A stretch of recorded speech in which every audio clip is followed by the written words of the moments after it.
Hey, good afternoon. This is Clay with Clay's AC and Auto Repair and Clay Motion here in Grand Rapids, Michigan. If this video is helpful, please like, send me nice comments. So what we've got going on today is we've got a 2006 Jeep Grand Cherokee. Subscribe and share my videos. I try to do all these fun stuff. We've got 4 lights on. We've got the security light, which is the red dot up there, the traction control light. That's also to do with the ABS sensor, so ESP light. And what has happened is we've got the Altel out here, and you're obviously not going to be able to do this at home, but I thought it'd be neat to show you, and maybe there's a guy out there going to do his Altel. We're going to do a reflash on this Jeep.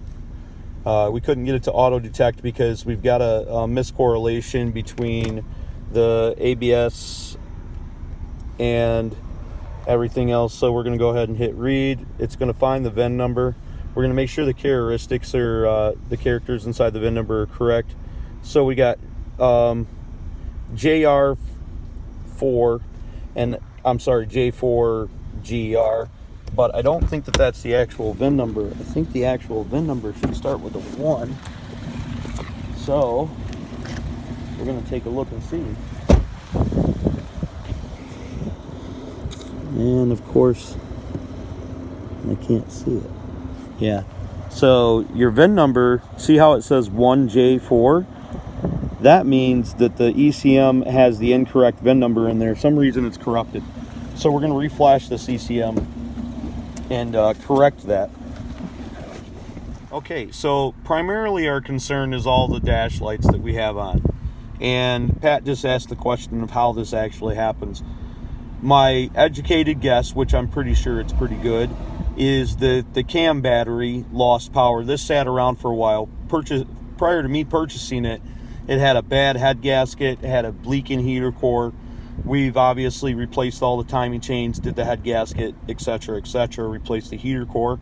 Now the vehicle runs and drives excellent. There's really no problem with running and driving it, but we've got all these lights on, so anybody who comes to look at it is going to be concerned with this, so we're going to have to fix this. But if you look on here on the scanner, it shows this original VIN missing or mismatched.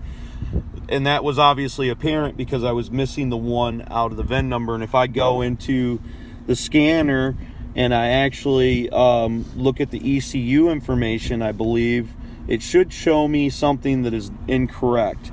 Now it shows me the accurate VIN, it looks like, but I could have swore the other day when I looked at this it was incorrect. So I'm going to do a few more tests and then I'm going to end up reflashing it and I'll show you how to do it. Okay, so what we did to correct the problem, now we got all our lights off.